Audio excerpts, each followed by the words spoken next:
Hi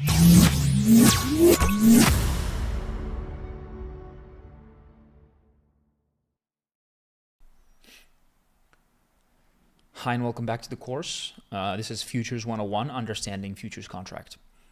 So we're going to get deep into futures contracts and how they work. Let's first clarify what are derivative contracts in financial markets. You have a distinction that you need to make because a lot of people say, I trade Forex. Yes, but that's an asset class, okay? I trade futures. Well, that's a contract. Do you trade futures or Forex? Well, I could trade Forex futures. So we need to properly differentiate what is Forex, what is futures, what's a contract compared to an asset class, a market, an underlying asset. So underlying assets or markets, asset classes and market types are, for example, currencies, the Forex market, or commodities, or bonds, the bond market, stock market, the cryptocurrency market. These are underlying assets. Assets that lie under. So they are the base. Derivative contracts instead is what we actually trade. We don't trade by buying and selling physical gold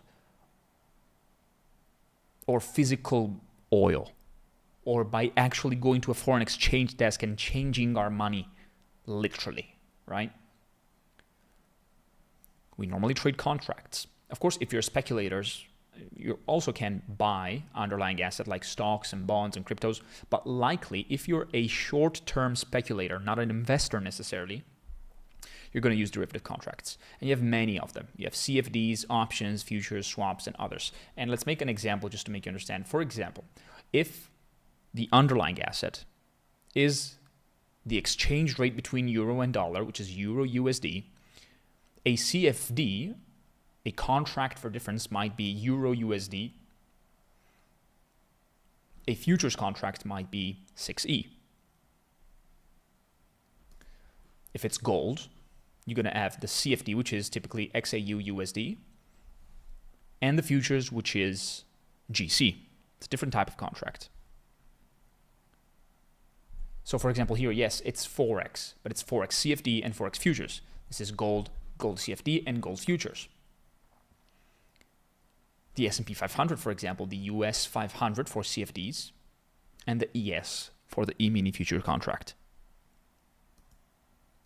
Some facts about future contracts that you need to know is a future contract technically gives the right to the buyer to buy the underlying asset at a future date or expiration.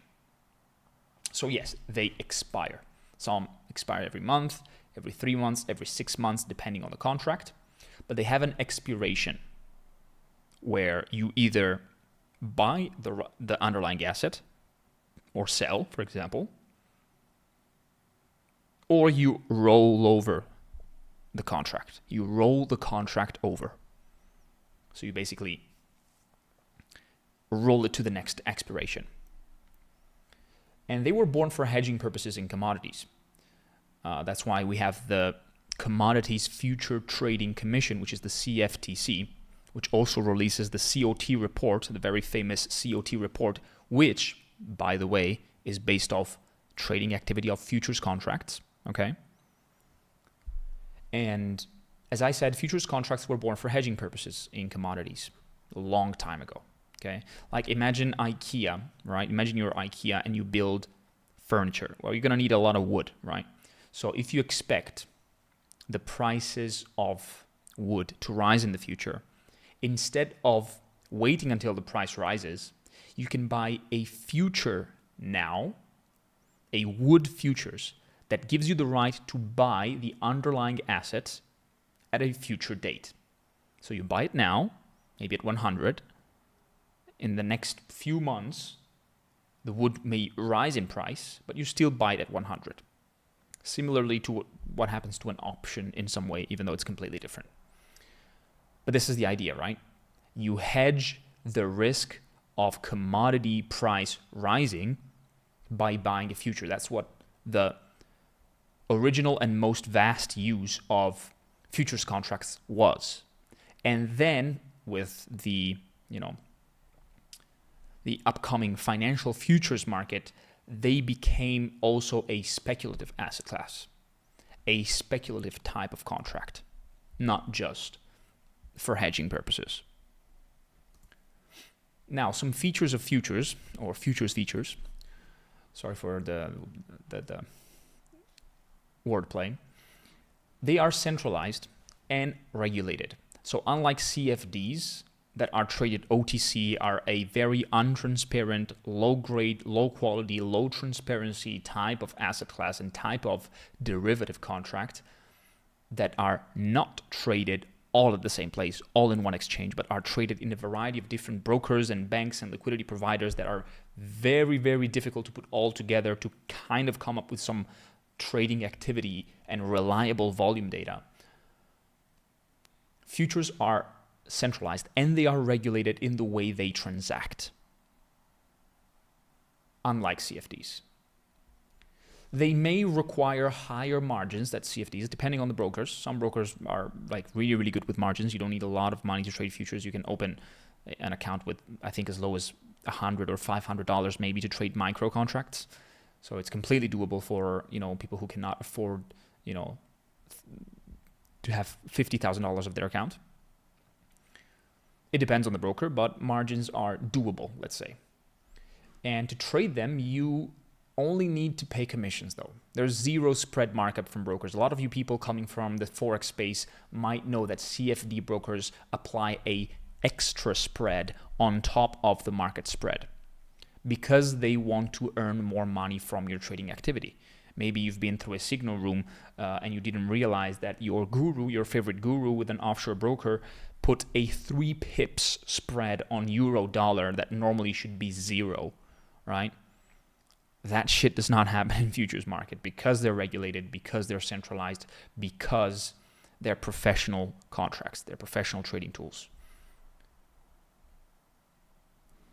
The biggest futures exchanges include the CME, the Chicago Mercantile Exchange, the COMEX, the Eurex, the NYMEX, the ICE, and a lot of other exchanges around the world. And since they are traded in a single exchange, we can pay the exchange a monthly fee to access all of the exchange order flow and trading activity through a so-called data feed. So basically, we can download the trading data, the trading activity data from the exchange itself through something called a real-time data feed, which is order flow. And another feature of futures is that there's no fractional lots, okay? So there's no contracts like CFDs, mini lots and micro lots, 0.01, 0.10. So you cannot fraction a contract. But you have micro contracts. So you have mini contracts, which is basically your one lot, and micro contracts, which are basically your 0.10, but they still count as one. So you cannot fraction contracts.